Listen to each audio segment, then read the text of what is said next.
Queridos e queridas alunas, beleza? Tudo bem com vocês? Tranquilão? Bom, meu nome é Leandro Gabriel, professor de Conhecimentos Pedagógicos, e neste bloquinho de videoaula, neste primeiro bloco, a gente vai iniciar aí a nossa abordagem referente às tendências pedagógicas, as famosas tendências pedagógicas, que muita gente tem dificuldade de compreendê-las, né? Então, assim, no primeiro momento, a gente vai fazer uma breve contextualização e aí eu vou dizer por que as tendências se subdividem em liberais e progressistas.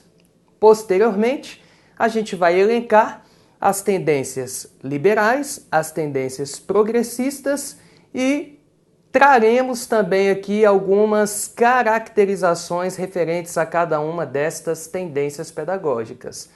Já no segundo bloco, a gente vai fazer exercícios, muitos exercícios, muitas questões de múltipla escolha, questões de certo ou errado, para que vocês possam ter aí mais ou menos uma noção de como que as tendências pedagógicas vêm sendo cobradas aí pelas diferentes bancas nas últimas provas, tá legal? Então vamos comigo na tela, lembre-se sempre, uma vaga é sua, beleza? Que está aqui no Grão Online me ouvindo agora, tá bom? Vamos lá. Então, aspectos pedagógicos e sociais da prática educativa segundo as tendências pedagógicas. Então, este é o tópico que costuma aparecer aí nos editais de prova, tá bom? Então, vamos lá. Iniciando, apontando aí as tendências liberais. Então, quando se fala de tendências liberais, nós temos basicamente 4 tendências, seguindo aqui estudos de Lucchesi, Cipriano Carlos Lucchesi, José Carlos Libânio, tá certo? Então, segundo Lulu e Lili, nós temos 4 tendências pedagógicas vinculadas à pedagogia liberal. Quais são, Leandro? Então, a primeira, a tradicional, a segunda, a progressivista, também chamada de progressiva, que não é o que, Leandro? Olha aqui para mim. Não é a escova neste caso. Bacana? Então, ou seja, progressivista, progressiva ou pragmática. Então, são termos sinônimos que podem aparecer lá na tua prova. O que é mais comum, Leandro? O termo progressivista, mas podendo aparecer progressiva ou pragmática, tá legal? Então vamos comigo aqui. Então, olha só, a escola nova, também chamada de escola ativa, renovada ou renovadora. Olha os termos que podem aparecer lá na tua prova, ó. Então, a escola nova foi um movimento que se contrapôs à pedagogia tradicional. Pedagogia tradicional que historicamente ao longo do nosso país aí, ela foi a mais antiga, né? Então a pedagogia tradicional ela é a mais antiga e ela já começa desde a pedagogia jesuítica no século XVI. A partir da vinda dos primeiros padres, né, dos primeiros jesuítas da ordem da Companhia de Jesus, da ordem jesuíta, que faz parte, digamos assim, da Companhia de Jesus e que, de certo modo, influenciou a educação brasileira, dando a ela uma base religiosa, a importância da catequização dos índios, enfim, a importância do modelo educacional que foi a Ratio Studiorum, né, que também costuma cair em prova. Então, ou seja, a pedagogia tradicional, enquanto a pedagogia ou tendência mais antiga em nosso país, e aí a partir do século XIX, na Europa, sob a influência de Maria Montessori, De Crowley, John Dewey, enfim, alguns educadores aí liberais e que fizeram parte desse movimento da escola nova, se contrapuseram à ótica da pedagogia tradicional em algumas questões. Dentre elas, para a pedagogia tradicional, quem é o centro do processo pedagógico? O professor ou o aluno? Professor. Para a pedagogia nova, é o contrário. Então, ou seja, quem tem que ser o centro do processo educativo não é o professor, mas sim o aluno. Então, esse rompimento com os ideais tradicionalistas na pedagogia se deu inicialmente a partir do século XIX, mais especificamente na segunda metade do século XIX, sob a influência de educadores como De Crolli, como Montessori, etc., etc., no que diz respeito à proposição de uma nova escola, de uma pedagogia renovada, de uma pedagogia renovadora.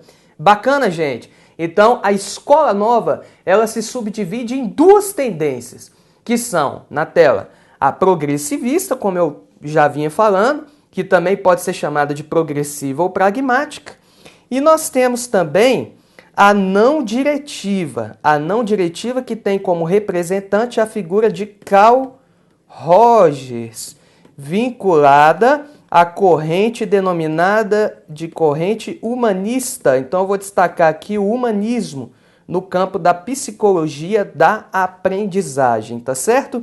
Então a escola nova pode ser tanto progressivista quanto não diretiva, tá certo? E a última tendência é a tecnicista. Então aqui nós temos apontadas as 4 tendências que compõem a pedagogia liberal. Aí muitas pessoas fazem a seguinte pergunta: Leandro, como que a escola nova, assim como a tradicional, fazem parte de uma pedagogia tida como liberal?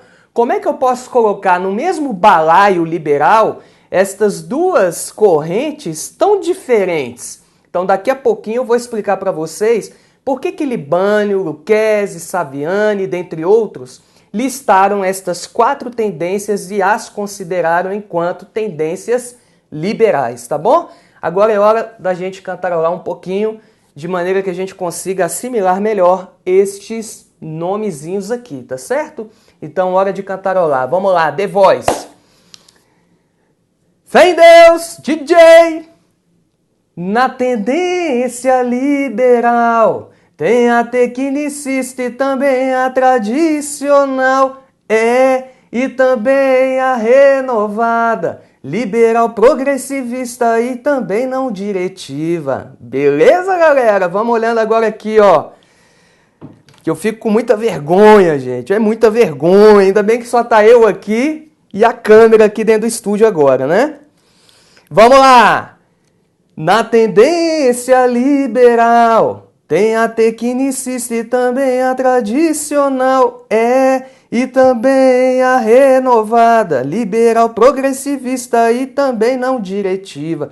Fé em Deus, DJ! Beleza, galera? Então, quando vocês me virem lá no The Voice, lá, votem em mim, tá bom? De novo aqui na tela. Agora, vamos para as tendências progressistas.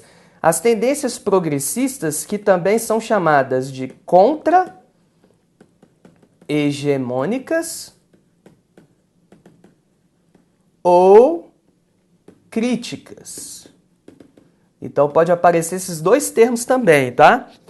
Progressistas, contra-hegemônicas ou críticas. A hegemonia, como nós sabemos, ela compreende a sobreposição de ideias, de valores, de intenções, de interesses de um indivíduo sobre outrem, ou de uma instituição especificamente, de um estado, de um país, etc., sobre outro. Então, a hegemonia ela é sinônimo ou simboliza a sobreposição. Bacana? Então, as pedagogias progressistas também podem ser caracterizadas como contra-hegemônicas ou críticas. Tela. E críticas por quê, Leandro? Porque elas seguem uma linha marxista.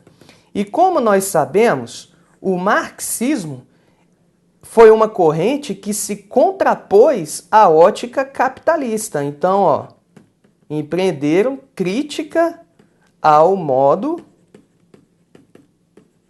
de produção capitalista. Já já eu vou retomar esse ponto aqui.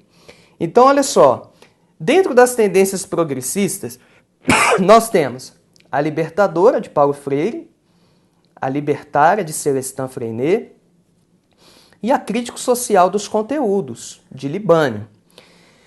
Aí é o seguinte, pessoal, por vezes aparece em prova o termo, e na própria literatura pedagógica aparece muito essa concepção aqui, ó, histórico-crítica.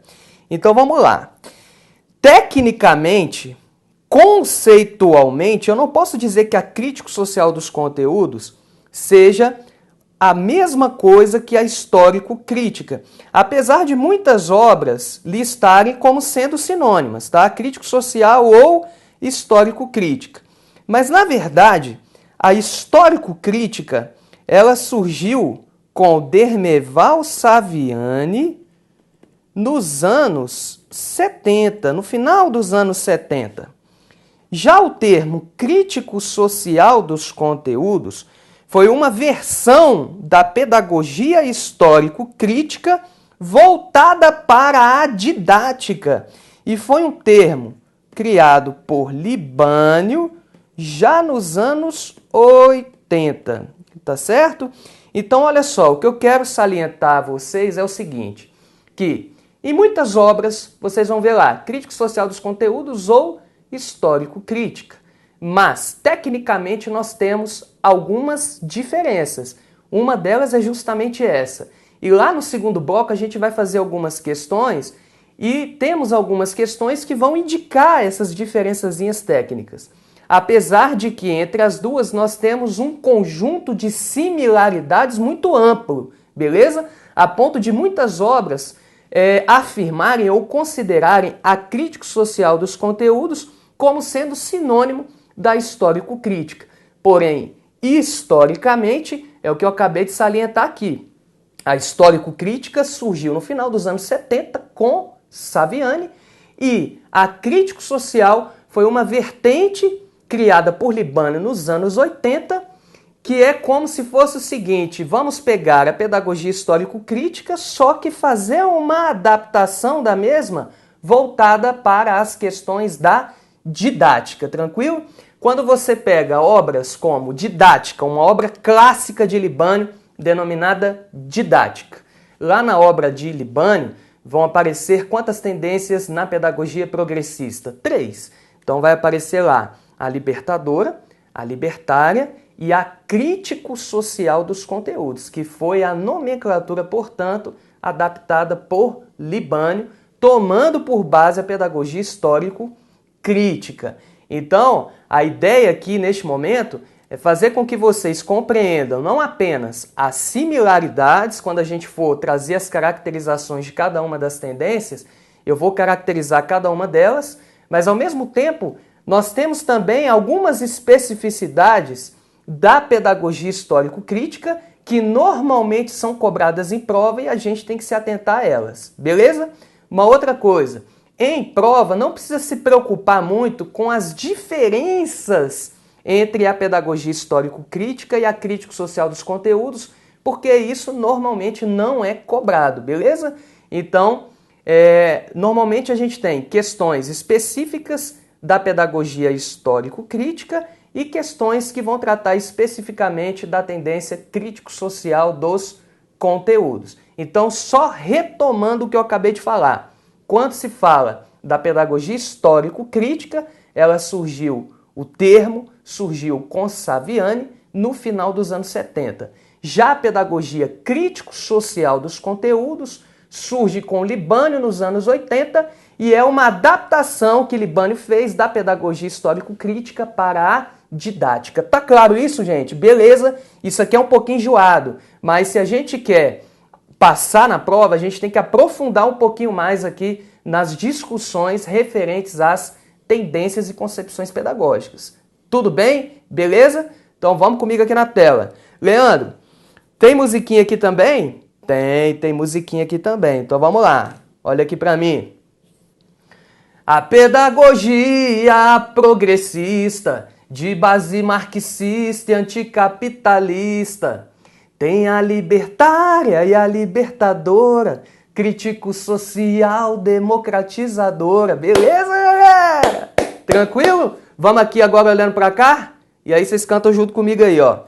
A pedagogia progressista, de base marxista e anticapitalista, tem a libertária e a libertadora, crítico social democratizadora. Bacana? Certíssimo, gente. Então é isso. Aí listadas as tendências pedagógicas liberais e progressistas. O que vem agora na frente aí, Leandro? Vamos comigo aqui na tela. A diferença entre a pedagogia liberal e a pedagogia progressista. Então, o pensamento pedagógico liberal, ele determina que a instituição escolar deve ter como intuito a preparação de indivíduos para sua alocação na sociedade, exercendo papéis sociais definidos. Então, a grosso modo, o pensamento pedagógico liberal, ele compreende a manutenção do sistema, a manutenção das estruturas sociais vigentes. Então, olha só, lembra quando eu fiz aquele questionamento no início aqui do vídeo? Muitas pessoas se perguntam por que a pedagogia nova está junto com a tradicional lá na pedagogia liberal? Porque nenhuma das 4 tendências liberais pôs em xeque o ordenamento capitalista de produção. Nenhuma das tendências liberais, em nenhum momento, eles questionaram as influências negativas do capitalismo nas políticas e ações educacionais.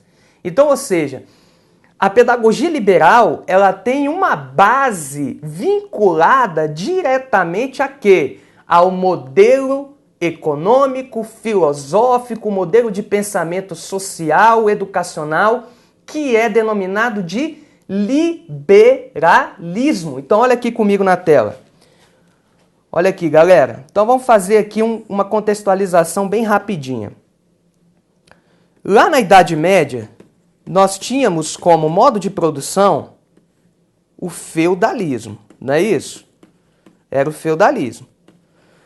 Com a expansão das grandes navegações marítimas, nós tivemos uma intensificação do comércio, o que beneficiou a classe burguesa, a burguesia comercial. E isso proporcionou o acúmulo de bens através do quê? Através da busca de metais preciosos, a colonização de novas terras, não é isso? Então, novas terras, a intensificação do comércio, certo? Matéria-prima, então acesso a matérias-primas, como, por exemplo, pau-brasil, né, cana-de-açúcar, enfim. Então, aqui nós temos a queda, o rompimento com o modelo de produção feudal, início de uma idade moderna que promoveu a ascensão de quem? De um outro modelo de produção denominado de capitalismo. E com o capitalismo, nós tivemos um novo modelo de pensamento filosófico, econômico, cultural, social, como queiram, denominado de liberalismo. Então, ou seja, como bases do pensamento liberal, a gente pode listar aqui Adam Smith e a riqueza das nações. Ó, Adam Smith. Montesquieu e os 3 poderes republicanos, poder executivo, legislativo, judiciário. Então, vou citar aqui, ó, Montesquieu. O contrato social na ótica de Jean-Jacques Rousseau. Estão entendendo? A ideia da tábula rasa de John Locke. A criança é uma tábula rasa, onde necessita de um sujeito adulto para dotá-la, para preenchê-la, né, de conhecimento, enfim. Então, aqui nós temos incorporadas as bases do pensamento liberal. Então, ou seja, quando a gente fala de liberalismo, nós estamos falando de quê? De surgimento e ascensão do capitalismo, beleza? Enquanto modelo de produção mundial. Então, quando se fala da pedagogia liberal, eu posso dizer que as tendências que compõem a pedagogia liberal, em algum momento, se contrapuseram a essa ótica do capital? Não, negativo. Então, por isso que a pedagogia nova, a pedagogia tecnicista, a pedagogia liberal estão no mesmo balaio, podemos, né, especificar aí entre aspas. Então, ou seja, o balaio denominado pedagogia liberal. Tranquilo? E a progressista, Leandro? Vamos comigo aqui. Já no pensamento progressista, a educação é compreendida como uma força da luta de classes, força da luta de classes, visando a transformação da ordem social e econômica até então em vigência no mundo. Então, diferentemente da pedagogia liberal, a pedagogia progressista, ela se contrapôs ao ordenamento capitalista. Então, vamos colocar aqui, ó, contraposição à ótica capitalista. E como eu afirmei há pouco, a pedagogia progressista ela já tem uma vinculação direta com a abordagem marxista, que é, por sua vez, crítica ao modelo de produção capitalista, que vai definir o seguinte: o capitalismo ele é o principal agente causador da divisão entre as classes sociais, ou seja, de um lado os ricos, aqueles que detêm os meios de produção, do outro lado os pobres, os orelha seca, ou seja, aqueles que vendem a sua força de trabalho em troca de um salário, como é o caso aqui do professor Leandro. Beleza, galera? Então, nós temos aí uma relação de quê? Uma relação de desigualdade nesse ordenamento capitalista, segundo Karl Marx e Friedrich Engels, os dois grandes precursores do marxismo. Então eles vão dizer o seguinte: essa lógica de exploração, ela é caracterizada como o quê? Mais-valia, ou seja, aquilo que você produz para o seu patrão é infinitamente superior àquilo que você recebe enquanto assalariado. Tá claro? Beleza, então. Então, aqui se configuram as diferenças básicas entre o pensamento pedagógico liberal e o pensamento pedagógico progressista. Então, evidenciado essa diferença, aí agora a gente vai partir para as características de cada uma das tendências pedagógicas. Então, em se tratando da pedagogia liberal tradicional, que conforme eu especifiquei também no início da videoaula, é a tendência mais antiga do Brasil. Então, olha aqui, o papel da escola indica uma preparação intelectual, então uma educação de base intelectual e moral. Então falou pedagogia conteudista, moralista, pedagogia tradicional. Então, ó, conteudista, ênfase nos conteúdos, né? Moralista, pedagogia tradicional. Conteúdos, conhecimento e valores sociais acumulados através dos tempos e repassados aos alunos como verdades absolutas. Então, apareceu isso daqui na prova, verdades absolutas. Isso simboliza o caráter dogmático. Isso também já caiu em prova, esse termo. Caráter dogmático. Então, o que é um dogma? Uma verdade. O dogma é uma verdade que não se discute, beleza? Então, ou seja, não se discute. Então não cabe discussão. Exemplo, o Flamengo é o melhor time do país. Então, ou seja, é um dogma. Não cabe discussão. Tranquilo, gente? Beleza? Não fiquem bravos aí quem for vascaíno, principalmente vascaíno, botafoguense e tricolores, tá bom? Tela. Então, caráter dogmático. Métodos baseiam-se na exposição verbal da matéria. Então, a exposição verbal da matéria e ou demonstração. E quem é responsável pela exposição verbal? Pelas aulas ditas expositivas, né? Ou técnica da aula expositiva? O professor. Então, o professor é o centro do processo pedagógico. A relação entre professor e aluno indica uma autoridade do professor que exige uma atitude receptiva do aluno. Então, ou seja, o professor é o agente transmissor, é o Aedes aegypti, e o aluno é um mero quê? Receptor passivo das informações que são prestadas por ele, docente. Beleza? Até lá. Aprendizagem. A aprendizagem ela é receptiva e mecânica, sem se considerar as características próprias de cada idade. É o tipo de aprendizagem que se contrapõe à aprendizagem significativa. Então, a aprendizagem significativa, ela não é evidenciada na ótica liberal tradicional. Muito pelo contrário, é uma aprendizagem receptiva e mecânica.